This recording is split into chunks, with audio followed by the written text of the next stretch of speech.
Good morning. This is Reverend Pam Geagan with the Monday morning meditation. Not the Monday morning, it is the Thursday morning meditation, and it is Song of Solomon. And it's about King Solomon, who was so wise before the time of the Christ, before the time of Jesus. And so yesterday what we did is we went through two of his parables, because I think telling the stories in the parables are so much more interesting than just saying some of his quotes. So one of the first parables was about the notable, and it was the most notable one that we've heard over probably again, it's called the Judgment of Solomon, in which he ruled between two women, both claiming to be the mother of a child. And by suggesting to cut the child in half, giving one half to each woman, Solomon revealed their true feelings toward the child. While the fraudulent mother approved of this, the real mother begged Solomon to spare the child, even if it meant giving him up to her rival. So thus, King Solomon was able to identify the real mother. The second one we did was as the water reflects the face, so the heart reflects the person. And it's basically who you are is reflected in and through you, and also attracts people to you depending upon how joyous you are, and how giving and open and receptive you are to meeting new people that are on the same wavelength as you are. And so today we're going to be doing train the youth according to his way. Even when he grows old, he will not stray from it. And so that is the proverb. But first, before we even take you deeper into this proverb, just please relax, hearing my voice in your chair, your bed.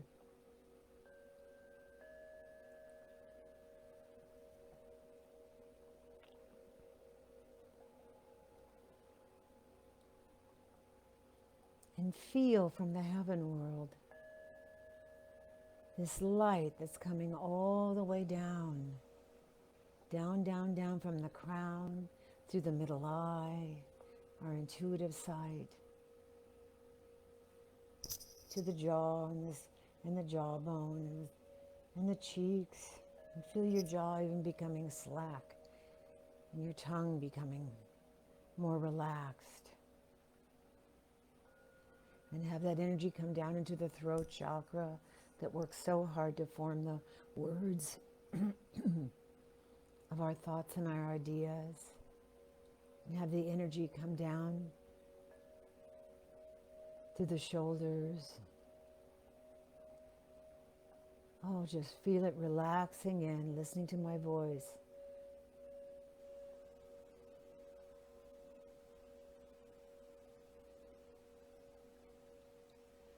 Down to the upper arms, to the elbows, to the lower arms, out the wrists and the hands. And feel those energy wands, as I say, tingling, alive.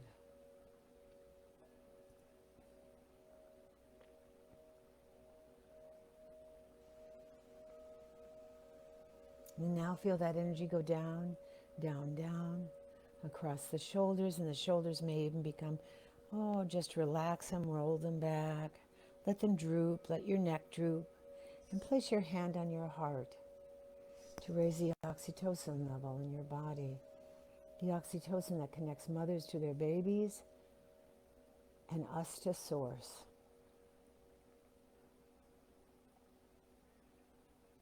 Now breathing in with this energy all around us, breathing into the heart, in that connective process with a God is. God is wisdom, God is joy, plenty, health, well-beingness.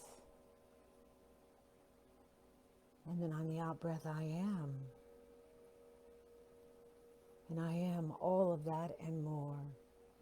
I am infinite possibility. And then two more silently with a God is. On the in-breath, relaxing in to all the qualities of God.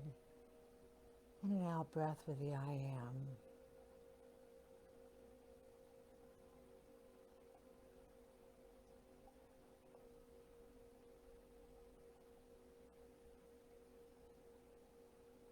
Breathing in more and more and more. One more time. With a God is. And on the out breath, I am. And then just relaxing your breathing.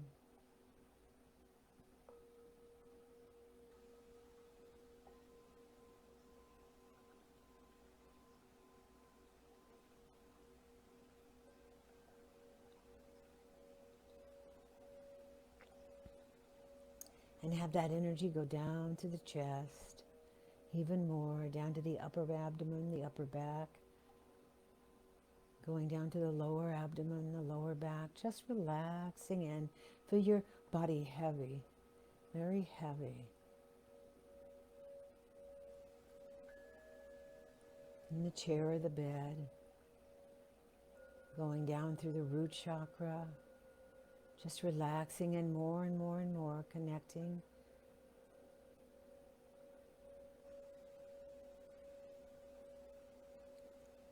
And going down to the hips, the thighs, the knees, just feel them tingling and alive. The calves, the ankles, down the feet and connecting to the middle earth. Down, down, down. Maybe like a line of light, just connecting. You can wrap that around a tree branch, whatever it is. And just breathing in relaxation one more time with a God is, feeling that energy in and through and surrounding you. Visualize it, feel the whole body tingling and alive as you listen to these words. And an I am on the out breath. Just relaxing in, relaxing in.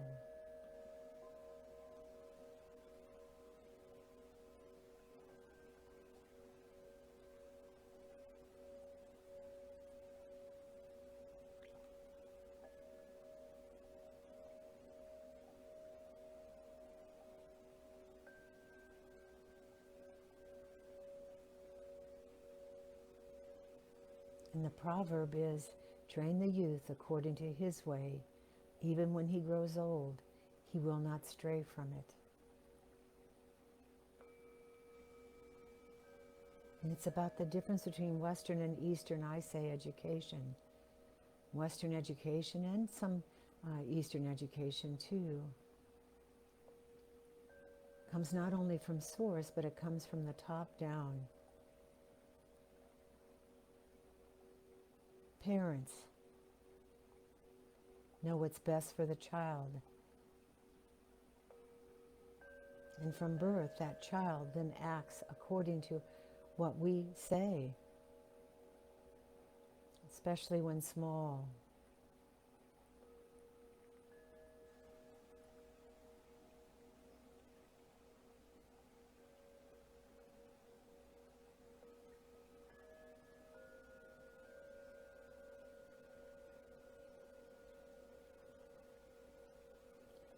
Like Khalil Gibran said, each soul comes in with its own unique patterning.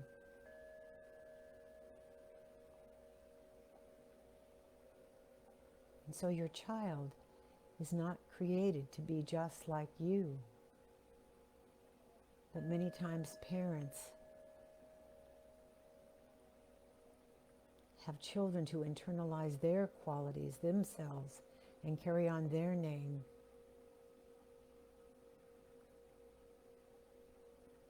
Those children, we want to fulfill our dreams sometimes. Your children are not your children, they're their own unique possibilities. And so when you train from the top down, meaning source, you're really saying, I honor you, your uniqueness from the God source that has only made you who you are. There was no one else like you in the whole world.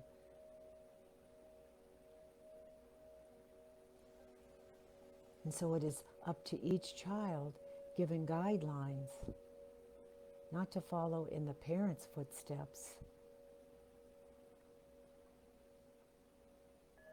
but to connect to their God source, their uniqueness, their gifts,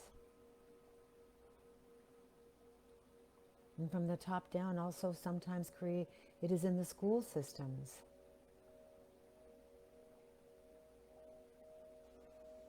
Many times the school systems make mathematics, for instance, the most important.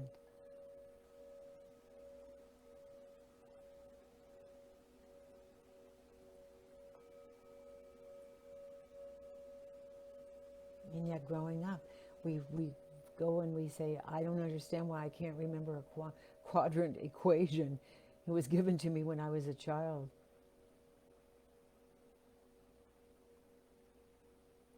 Or we can't remember the causes of World War I.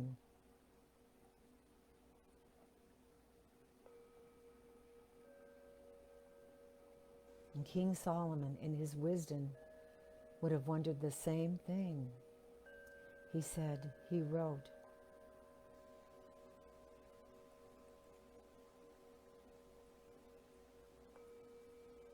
the reason we can't remember is because we're taught according to someone else's unique way.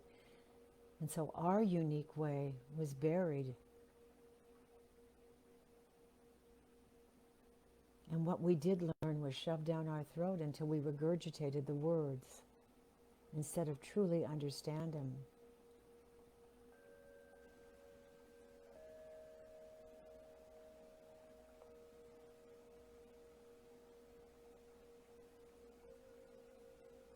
And so as great parents, we honor each child, because each child is that unique fingerprint of God, and nobody else will have that fingerprint. Just as everybody on the planet will not have the same fingerprint as your child, or you won't have the same eye print, the patterns in the eye.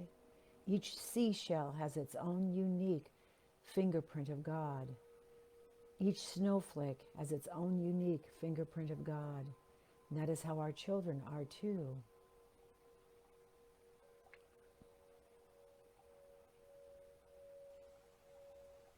Some children love math and can concentrate for hours.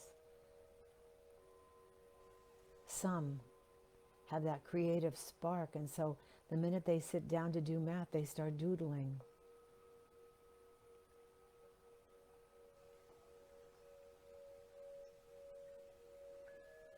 Instead of being upset, acknowledge the penchant for art and encouraging them seek the path or music.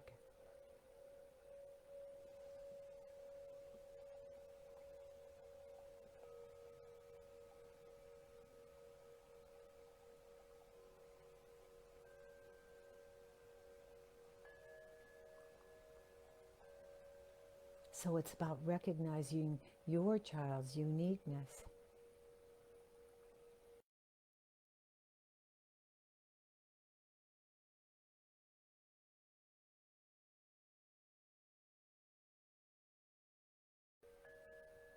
Is to acknowledge each child's uniqueness and act and encourage each child to seek their own path.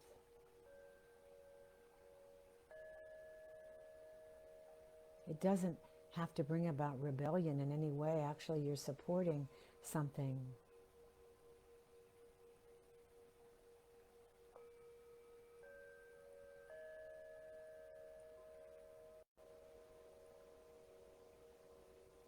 And even if the things that a child does not like are taught,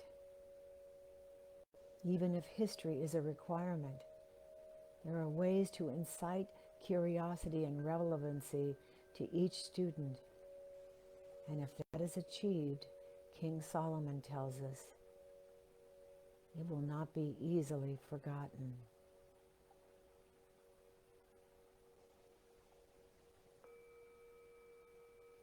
So today, as I absorb these words and knowing that no matter how I was raised,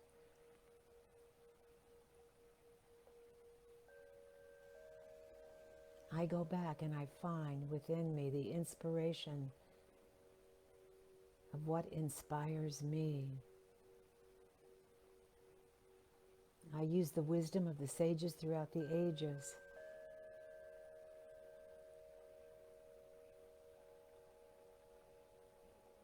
and I do what I call CSI.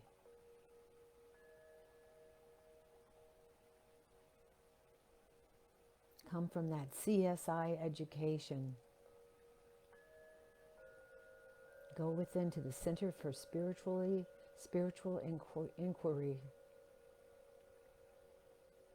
and find out what my talents are, my gifts are, what makes me happy, what brings out the best in me.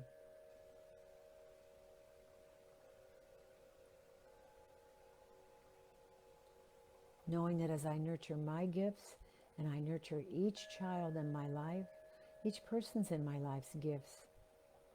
There are no cookie cutter children, and the greatest gift that we can give is to find and honor the unique spirit within each and every one of us, and each and every person, place, or thing on this planet. There are no two animals alike.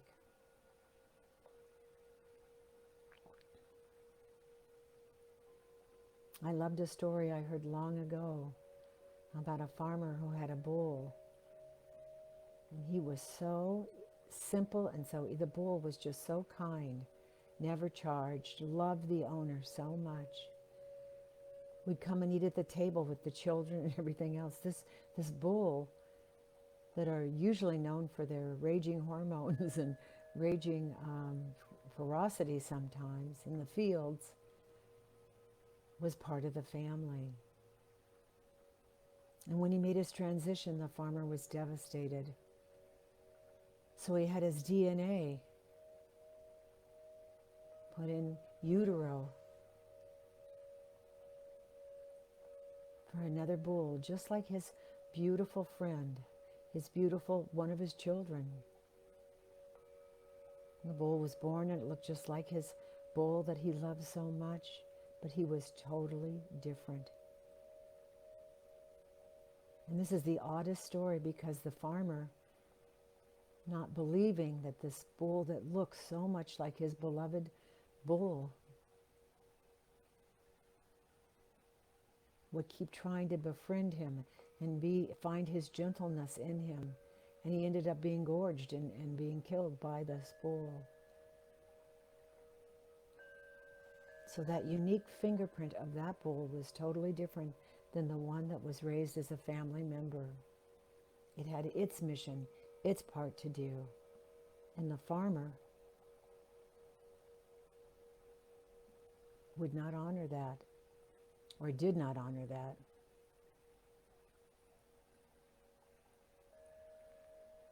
The farmer expected the same personality, the same DNA, the same structuring, the same bonding as his beloved first bull, one of his sons, as he called him.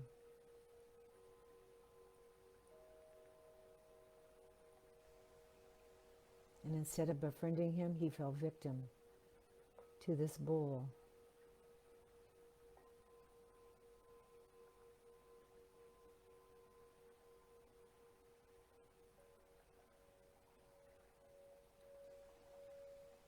And so today, as I leave you,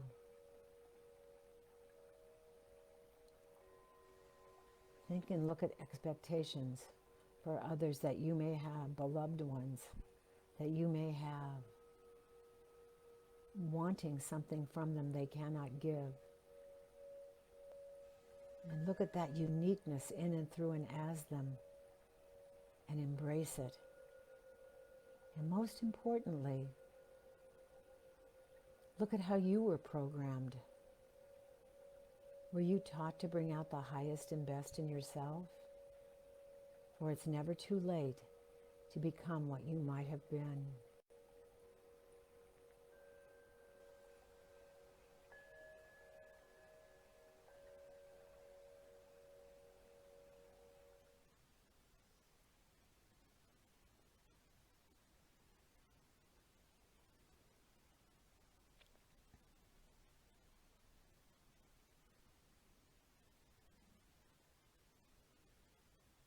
And so I am seeing that deep perspective of who I am in a greater way.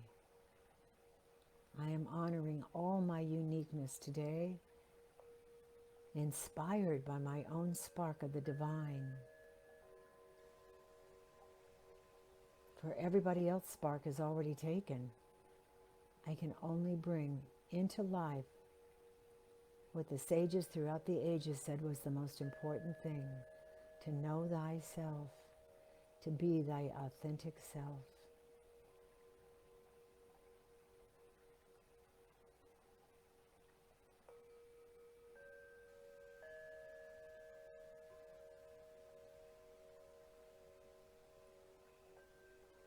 And so counting from 5 to 1, feeling the body in the chair, honoring the uniqueness of who I am today, looking deeply, writing down all the things that are different in me than are different than anyone else,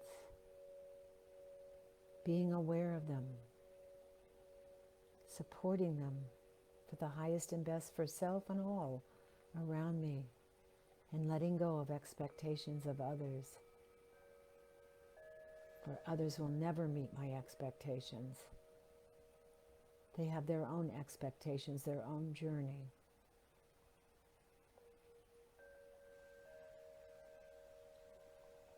So 5, hearing my voice. 4, being aware of the body. 3, coming into integrity. 2, feeling the body in the chair, feeling it heavy and waking up. And 1, when ready, open your eyes to begin a new, wonderful, unique experience today as you discover even more deeply what makes you who you are, that unique fingerprint of God. Blissed and blessed day. Namaste. Peace out. I'll see you tomorrow morning, and I'll see you tonight on The Wisdom of Rumi at 7 p.m. on Facebook Live. Mwah. I love each and every one of you.